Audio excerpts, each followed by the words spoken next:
Shri Sanjay Malhotra. Friends, we'll proceed, sir, with your permission. Ma'am, with your permission, we'll proceed with the questions directly. So I'll request Ms. Deepshika to ask a question.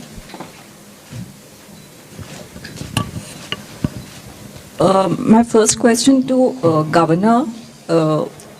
Sir, in the budget speech, finance ministers announced that FSTC would be looking into some of the financial sector reforms. What could these areas be for the Reserve Bank of India? And ma'am, Delhi election results are almost like sort of come out, and BJP seems to be heading for a victory. Your first reaction? There are a lot of now issues common to the various financial regulators, and FSTC is already constituted for this purpose to coordinate amongst all these regulators. There are a number of areas.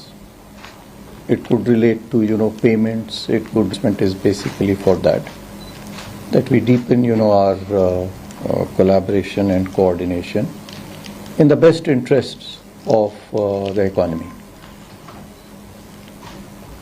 Thank you, sir. Mr. Ajay Mishra from Doordarshan. Thank you, ma'am. Question का answer कर दें daily elections पे, फिर मैं पूछता हूँ। आपके question भी वही है क्या? नहीं मैम, आप पहले आंसर कर दें। No, I welcome I've not seen the reception. I've been with the governor's leadership attending the RBI Central Board. So going from what you say, I'm responding. Indeed happy to know that, because under Prime Minister Modi's leadership, we are very keen that Delhi gets a government which serves its people. And that's something which is the need of the hour for attaining Viksit Bharat 2047. India's capital region, national capital region, should have a government which serves the cause of its people. And I strongly believe that the roadmap that the Prime Minister has set for the country should certainly take Delhi on the top priority and serve its people from every point of view, for all the human development indicator related issues, and also the fundamental infrastructure, schools, hospitals, people's health care, and the capital worth India's Viksit Bharat aspirations. Thank you, ma'am. Next we'll have Mr. Harsh Kumar from Business Standard. Sir, can you want to? Oh, please ask. Thank you ma'am, thank you sir. Ma'am, आपने अपने budget speech में trust शब्द का इस्तेमाल 18 बार किया है, credit शब्द का इस्तेमाल 26 टाइम्स और लोन 15 टाइम्स रिपीट किया है।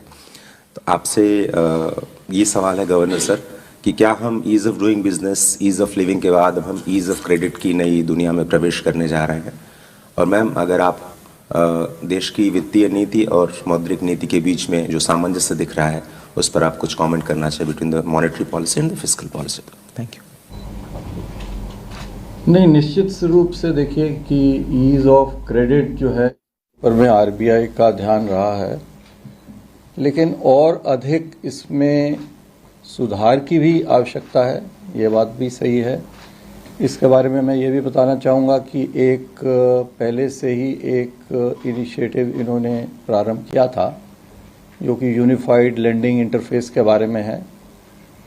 उसको हम आगे बढ़ाएंगे और किस प्रकार से सरलता से सभी जो हमारे रेगुलेटेड एंटिटीज़ हैं, बैंक्स हैं, फिर एनबीएफसीज़ हैं जो कि लास्ट माइल में जाकर के कार्य करते हैं दूर दराज इलाकों में, उसी प्रकार से जो शेड्यूल्ड कमर्शियल बैंक्स के जो बीसीज हैं, बिजनेस कॉरेस्पोंडेंट्स हैं, वो भी जो है गांव-गांव में जाते हैं। किस प्रकार से हम इस क्रेडिट को और अधिक सुविधाजनक बना सकें, ये एक सतत एक प्रयास रहता है और उस प्रयास में हम और उसको आगे गति देंगे। धन्यवाद। आज जब मैं सेंट्रल बोर्ड को संबोधित की, उस समय भी कल का एमपीसी के बाद गवर्नर साहब के कमेंट्री से, उनके ऑब्जर्वेशन से बहुत सारे पॉइंट्स निकाल कर ही बात की मैंने। चाहे इन्फ्लेशन हो, ग्रोथ हो, मॉनेटरी पॉलिसी और फिस्कल पॉलिसी दोनों साथ साथ, जैसे एक गाड़ी का दो पहिए जैसे साथ साथ इन कोऑर्डिनेशन करने में अधिक लाभ हमारे इकोनॉमी को और जनता को मिलेगी ही। इसीलिए मैं मानती हूँ, चाहे वो इन्फ्लेशन हो, चाहे वो पर्टिकुलर ग्रोथ का प्लग्स हो, इन सब में आरबीआई और सरकार का कोऑर्डिनेशन रहना उचित है। कोई किसी का, उनके अपने टेरिटरी का ऊपर इंक्रोच नहीं करते हैं। I don't think that has existed in the last 10 years, and now I don't see that existing even in the future. There has been good coordination between the RBI and government, and आप सबको भी वो विदित है कि वैसे अच्छा coordination के कारण ही कोविड के समय भी भारत एक ऐसा देश था कि उनके इकोनॉमी के ऊपर अच्छा असर, पॉजिटिव असर भी पड़ा, और कोविड के दौरान जनता को आर्थिक विषय के कारण जो भी दिक्कत लोग सोच रहे थे होगा, वो नहीं हुआ। नेगेटिव आर्थिक इम्पैक्ट नहीं हुआ। ये बिल्कुल because of RBI and government of India का अच्छा कोऑर्डिनेशन के कारण। और मैं मानती हूँ नया हमारे गवर्नर के साथ वैसे ही, और पूरे डीजीज और ईडी सब के साथ वैसे ही तालमेल रहेगी। आगे आने वाले दिन में भी RBI and government will work in a well-coordinated fashion, keeping our growth impulses in mind. धन्यवाद sir. Next we'll have Harsh Kumar from Business Standard. Hello, ma'am. Hello, sir. To the governor, sir, when we can expect the ruling on the infra financing norms?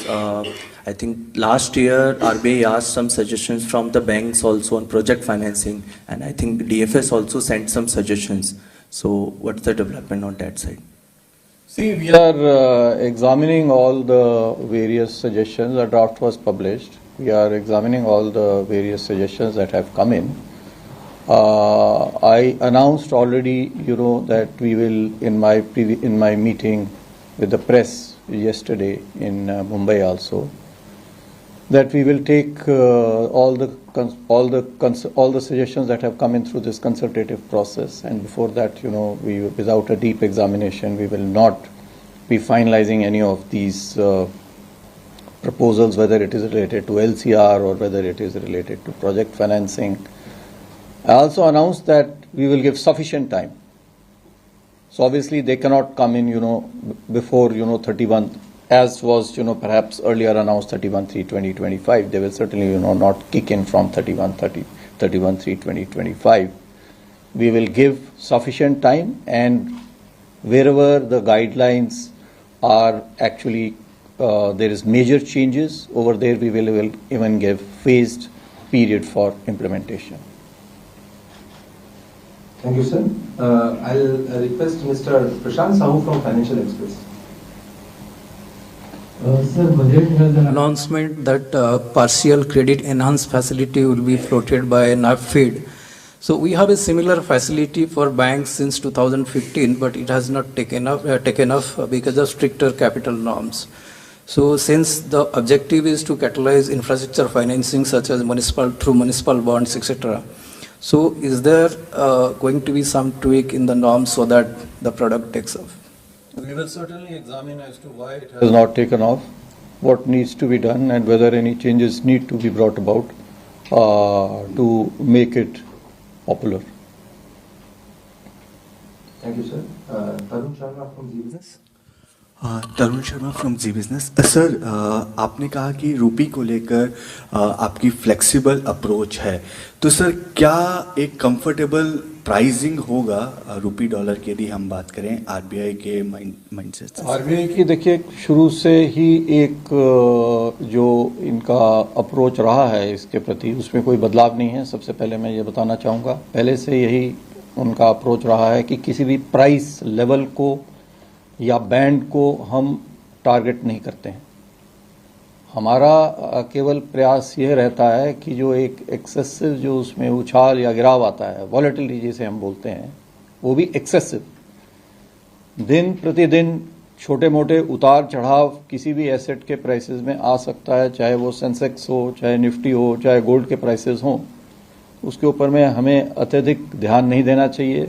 ये कल भी मैंने कहा, यहाँ पे भी मैं कह रहा हूँ, मध्यम काल में या दीर्घ काल में उसमें क्या बदलाव है उसके ऊपर भी ही हमें ध्यान देना चाहिए।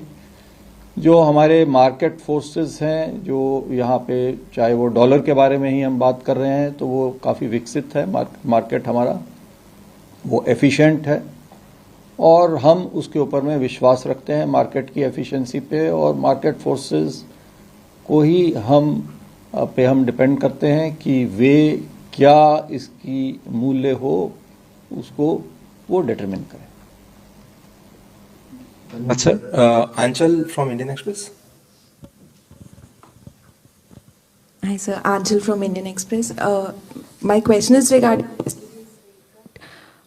In some ways, it has been viewed as the beginning of a shallow rate cut cycle, and the markets were especially slightly disappointed with the less liquidity infusion measures in the policy announced yesterday. So, do you think for the adequate policy transmission, more signaling is required in terms of more liquidity infusion measures in the coming quarters? See, as mentioned yesterday also, and some media articles are carrying it, we have provided, we came out, with a one-day pre-announced and assured one-day liquidity program for the transient liquidity. Similarly, for the durable liquidity also, we announced certain measures. The last MPC committee meeting had announced a 0.5% CRR cut that infused durable liquidity. Similarly, we also on 27th January announced durable liquidity measures worth about valued at about 1.5 lakh crore rupees. Going forward too, we will be very, very watchful, alert, and very nimble and agile in whatever are the requirements of the banking system to provide liquidity, both transient, overnight, as well as more durable liquidity. Thank you, sir. Next we'll have Mr. Shishir Sinha from Hindu Business Line. Good afternoon, sir and ma'am. My question to Governor, sir. Sir, yesterday you said that the inflation which you have mentioned in your policy statement has kept in mind the rupee depreciation. At this moment, is the imported inflation is also a big concern, especially in terms of pulses and edible oil and the food items? Thank you. Yeah, I mean all pressures for inflation are. We are alert to them.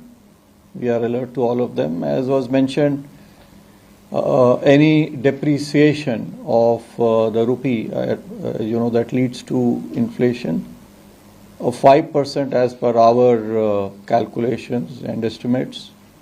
5% depreciation in the Indian rupee leads to about 30-35% basis points of inflation. That has been kept in mind, and we'll be watchful on that account. I also mentioned that most of the depreciation is driven by the uncertainties which have come about because of the global and especially the Trump related tariff announcements, and hopefully that should settle down, and that should help us in the downward movement of inflation. Thank you, sir. Sapna Das from CNBC.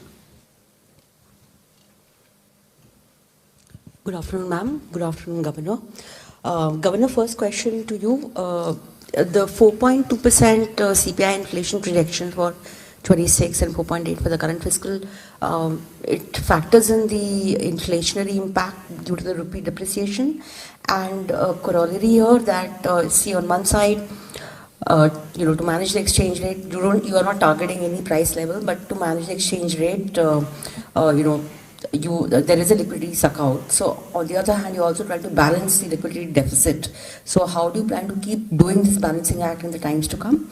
And ma'am, yesterday the cabinet has cleared the new IT law. By when can we actually see a rollout? Because it will take some time for you to go to the parliament and probably go to the standing committee. So assessment year, FY26 financial year, FY27, something of that kind, ma'am. If you can elaborate. Thank you very much. See, your first question regarding liquidity, the rupee price depreciation is something, which the market forces, as I mentioned, determine. We have a number of instruments at our hands to control and manage liquidity. We will use them. We have the OMO, we have the buy-sell swaps of Forex, we have various other instruments. We have the LAF, we have the VRR, and we are using all of these measures to provide, we have open market operations, the selling and buying of government securities. We'll use all these measures to provide sufficient liquidity. So we need not be worried on that account. Yes, yesterday the cabinet has cleared the new income tax proposal. I hope to have it introduced in the Lok Sabha in the coming week.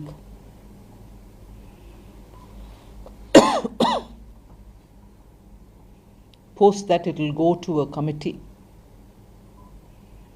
And as you know the process is, the committee gives its recommendation, it comes back, and then the government, through the cabinet, takes a call whether these amendments are to be taken in or some of them or more need to be added. It's only after that it again goes to the parliament. So once the parliament after that passes it is when we'll decide on when best to roll it out from. So although you're asking me a question of when will it roll out, I still have 3 critical stages to pass through. Thank you, ma'am. Thank you, sir. Next we'll have Surbhi Prasad from Business Today.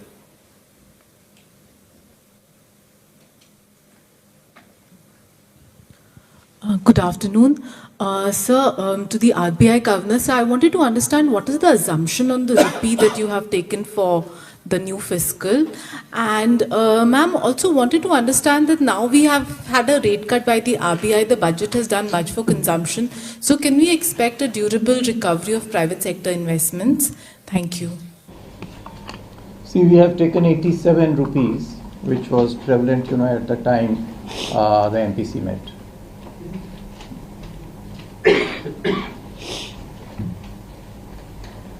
She wanted to know about the investment. Sorry, I was coughing my way. Yeah. Tell Can me. you please repeat the question to the Honorable Finance Minister? Ma'am, I want to understand that the RBI has done a rate cut after a really long time. The budget has done a lot for consumption and demand. Ma'am, can we expect a durable recovery in private sector investments now? Thank you. Yes, I would expect that because at least since after the budget, the few inputs that I've had from some business leaders and some senior journalists who've been interacting with business is that, and these are anecdotal, I'm not saying I'm relying on them, but these are, since after the budget, being heard from different sources, and most of it seem to be on the same page, that the orders for fast-moving consumer goods for the period April to June are already getting booked. And industry is clearly seeing the signs of a possible recovery of consumption, and as a result, many of them are looking at reviewing their capacity utilization itself, which means you can safely, from these limited anecdotal inputs that you're getting, you can safely see that the triggers for a consumption-driven cycle is very clearly being felt by those who have to take the investment decisions. So I see it a positive sign, and with yesterday's decision of the RBI, I'm sure together things can move in alignment and in the required traction that we need in this course. Thank you, ma'am. Thank you, sir. Next we'll have Mr. Deepak Mondal from New Indian Express. Ma'am, in the budget you undertook a major rate rationalization on the import duty side. But there were reports that there could be more given the threat from Trump. And so is the government planning anything else to avoid any rate, tariff action from the US government? Well, yesterday's announcement, or last week budget announcement on the customs duty rationalization is a work which has been on since the last 2 years. So we had rationalized some even 2 years ago. We also set certain norms saying evergreening is not going to happen on anti-dumping duties, which had played a big role in giving some kind of a protection for India's own manufacturing capabilities. But every such expiry date getting closer, we will review it thoroughly, and only in exceptional cases will be extended, but most often they should be concluded so that the protection does not become a perpetual protection. So these kind of things have been happening since last 2 years. So whatever step was announced in terms of BCD and its regulations and rationalizing is not in any knee-jerk fashion for any development globally. So this is an ongoing process. We want to make India a lot more investor-friendly, trade-friendly, and at the same time balance it with Atmanirbhar Bharat, where we need to have production, particularly through the MSMEs. We will provide the tariff protection as required by the industry. Thank you, ma'am. Next we'll have Srini Chaudhary from NDTV Profit. Governor sir, good afternoon. Sir, is there any decision taken on Tata Sons NBFC status? It's been pending since last year, and meanwhile Tata Sons applied for surrendering the license. Any view on ahead of the listing deadline? See, as a practice, we don't respond to questions related to individual companies. So kindly excuse me. Thank you, sir. Radha Raman Mishra, PTI Hindi से. Ma'am सबसे पहले आपको बता चुनाव के लिए ये 2 questions हैं, दोनों आप लोगों के लिए. मैम आपने रिफॉर्म्स को आगे बढ़ाने की बात कही है, तो इस कड़ी में नेक्स्ट फाइनेंशियल ईयर में क्या बैंक्स और जो जनरल इंश्योरेंस कंपनीज है उसके मर्जर या प्राइवेटाइजेशन में कुछ हो सकता है? मतलब क्या आप सोच रही हैं?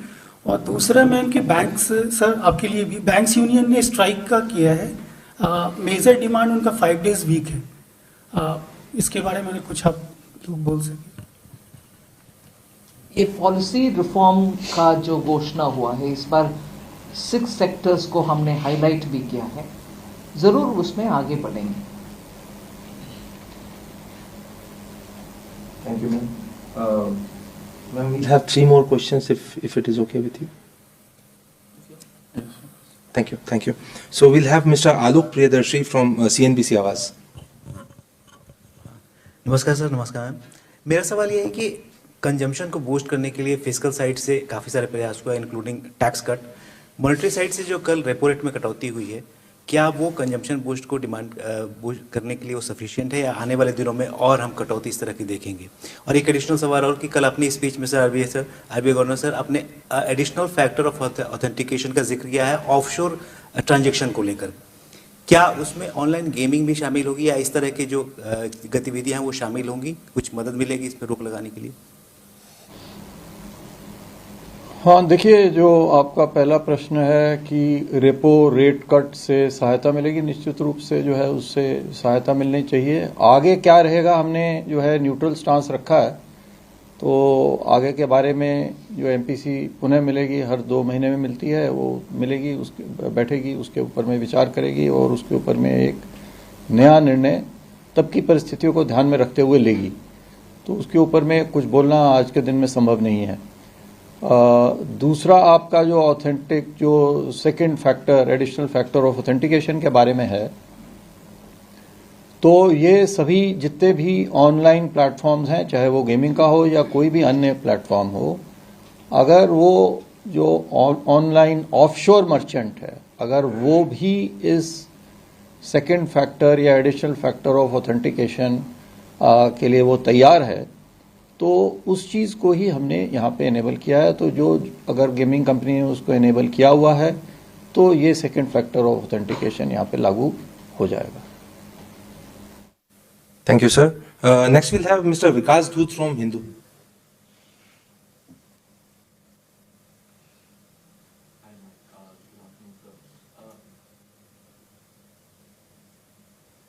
Hi.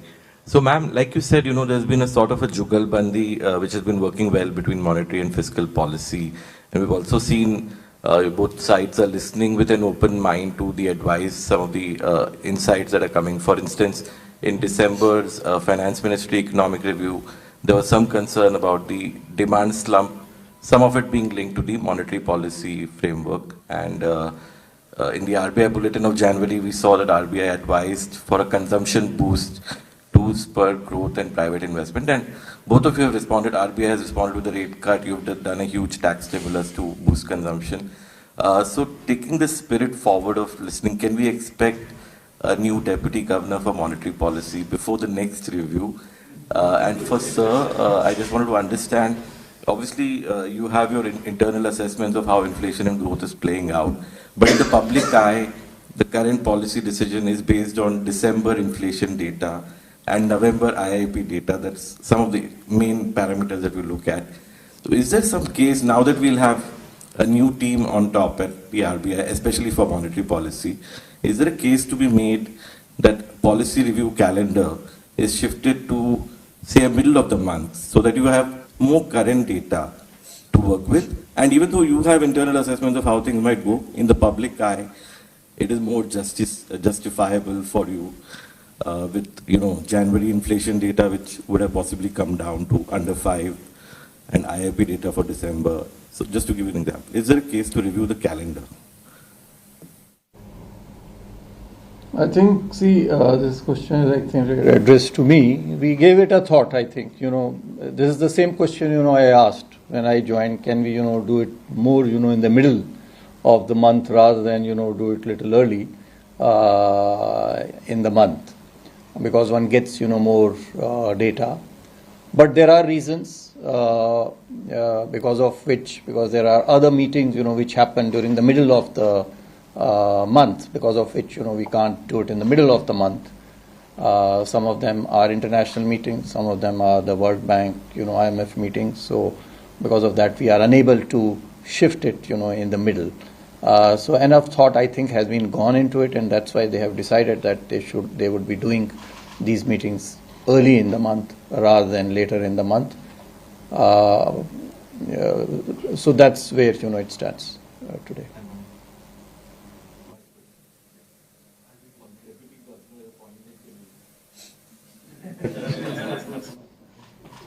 Thank you, ma'am. Thank you, sir. And one last question from Mr. Prakash Priyadarshi from ET Now. Sir, RBI has been very vocal against cryptocurrencies, maintaining that cryptocurrencies pose a huge risk to the financial stability.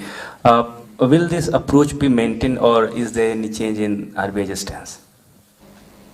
There is a working group already, which has been constituted by the government with the approval of the Honorable Finance Minister, and it is looking into, all these issues. A discussion paper is planned, and let's wait, for the discussion paper. I think it will not be appropriate for me to give any view over here when there is already a working group which is looking into these, and a discussion paper is going to be published. Thank you, sir. With this, we come to the close of this press conference. I'll thank Honorable Finance Minister, Minister of State, and the Governor. I wish you all a pleasant day. Thank you.